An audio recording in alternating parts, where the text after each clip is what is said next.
I'm here today to bring you guys the greatest tips and tricks to help you guys really become like the best Fortnite player you can be. Enjoying the new island? Well, what about the new weapons? Or perhaps you are missing your good old friend, the scar on the pump. Well, let me tell you this. You're gonna have to get used to the new meta, guys, quickly because arena points have been reset and the race for the Champions League has now been commenced. So, for players old and new, it's time to break out the new arena mode guide for Chapter 3. You guys ready for this? Well, ladies and gentlemen, get that bunch of crunch and let's get this going. Okay, so the heart of any competitive game is the competitive playlist. This is where any player who is serious about becoming a pro is going to spend days grinding to not only improve their skills, but also get the feeling of going against other highly skilled players. You know, in Fortnite, man, this mode is arena and it is so important for a variety of reasons. For starters, arena is going to dictate, which competitions you're going to be able to compete in as the comp season progresses. Most seasons are going to begin with the preseason of around 2 weeks before the arena points are reset and the race to the top begins. So this season is the start to Chapter 3, and not only have we been able to really gain access to the game much sooner than the last chapter transition, but arena points have already been reset and the race has already begun. With triple edit sliding working, it's just way into the mix and plenty of recoil-based weapons. Fortnite competitive meta is shining favorably on aiming mechanics. And so if you're interested in becoming an aiming legend, then perhaps you should visit Aim Lab by clicking on the link below. This aiming program works with a variety of different competitive games such as Valorant, Warzone, and yours truly, Fortnite. It just gives you the feedback and statistics that you need to identify your shortcomings and just start working towards perfecting your mechanics. Arena is all about scores, ranks, and bus fares. Unlike the public lobbies where players can really range from highly skilled to like someone noobish, Arena creates different rankings depending on your overall score in Arena. As always, you start in the open league. Here, and I mean like right here, is where the bus fare is essentially non-existent. As you climb through Contender League and eventually towards the Champions League, the bus fare is going to begin to grow and the opponents that you face is going to be around the same skill level as you. Arena is best for when you want to play with the competitive rule set and even experience some of the more unique phenomena such as like Storm Surge and the late game outside of a major competition. This game mode will be perfect for getting you accustomed to this, and this is an essential part of becoming a future Fortnite pro. Fortnite competitive meta can be quite different from the meta seen in public lobbies. With Fortnite Chapter 3 finally here, the meta is absolutely fresh and explorative. With many, if not most, of the original weapons vaulted for the time being, it feels more like a soft reboot of the game that we all know and love. However, despite these changes, there is one thing that always stays the same. That's right, ladies and gentlemen, that is the fact that Epic Games is constantly looking to make ways to really balance the competitive playlist, so it focuses more on skill rather than who managed to collect the most broken weapon in the game.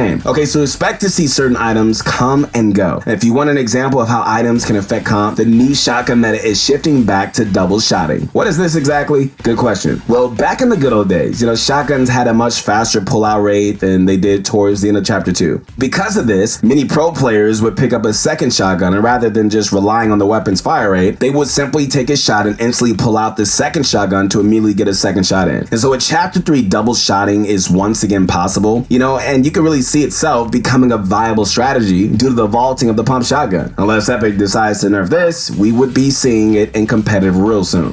Alright, so everything in Arena revolves around hype, right? Which division that you're able to achieve, what your fellow Fortnite colleague says about you, and what tournaments you're able to participate in. For the best possible reputation that you want to have, you need to go above and beyond Champions League and just getting the score as high as possible. So how exactly can you achieve this quickly so that you're all set for the season? For starters, you need to start prioritizing when and where to pull certain tactics and just even which mode to play in. While your first instinct might be just be grinding out solo, there are other alternatives that's going to help you climb faster. For this, you might consider getting a duo partner, since this is going to split the player population in half, allowing you to get more kills per match. It's just also beneficial because you have somebody watching your back and you can just learn a trick or two from the company. Just keep in mind, man, that you can no longer just shake down opponents during these team playlists. With the unveiling of Chapter 3, that feature has been removed for the time being. So if you relied on knocking down an opponent for that location, you're going to be out of luck. So during Open League, there really is no major downside to getting killed. At most, you're going to have to wait through some loading screens. However, just unlike later rankings, you're not going to be penalized and your rank is not going to drop. Because of this, your best strategy should be to play aggressively so that you can get out of Open League as quickly as possible. Eventually, though, you want to hold back a bit. Essentially,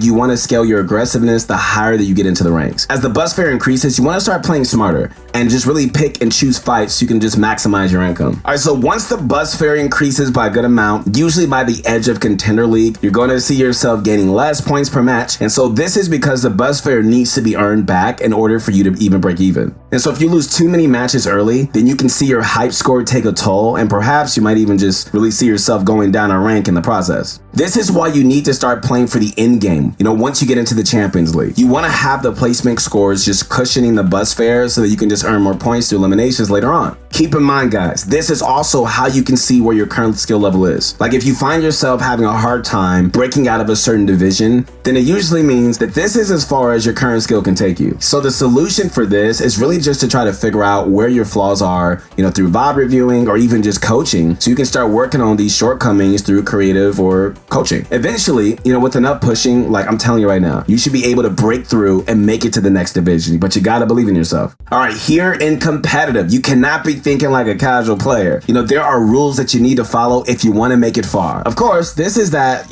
survival is not only the goal of competitive, right? In a casual match of Fortnite, especially for players new to the Battle Royale genre, your first instinct might be to just find a nice hiding spot, avoid the storm, and really just try to make it to the top 2 so you can get that final kill and be crowned the victor. With Arena, you don't want to do that, especially in the later ranks when you need more points to balance out what you spend on, just getting on the bus in the first place. Instead, you need to think competitively as if you were in an actual tournament. You need to think about your strategies for your early game, mid games, and late games. You need to focus, guys, on maxing out your building mats and getting properly equipped so you can survive till the end. And this also means pre-planning a specific route that you want to really just keep grinding and learning so you can just be the first to grab these chests and just take advantage of the POI. Essentially, competitive Fortnite, man, involves plenty of planning, and the more that you learn about the map itself, the easier it's going to be to make smart decisions like these that's going to give you an upper hand in the later levels of Arena. Finding a partner to play an Arena with, I'm telling you right now, it may not be so hard if you have some friends willing to help you out, but if you plan on participating in other, competitions besides solo cups, you want to make sure that you have a proper competitive partner and not just somebody who's just in it casually. A good Arena score gives you guys something to brag about, on your socials and all that other stuff, right? But also allows you to catch the eye of other skilled players who want to make a name for themselves. Essentially, your Arena score is proof that you are not only capable of winning a match or two, but you can do it so consistently. Some of the best trios in the world are composed of players that have excellent building, aiming, and decision-making skills. And so they combine these skills to form a good unit that works together and can overcome other teams. And so with that said, guys, do not forget to check out Aim Labs for a fully customizable training experience that's going to help improve your skills and make you a player worth scouting.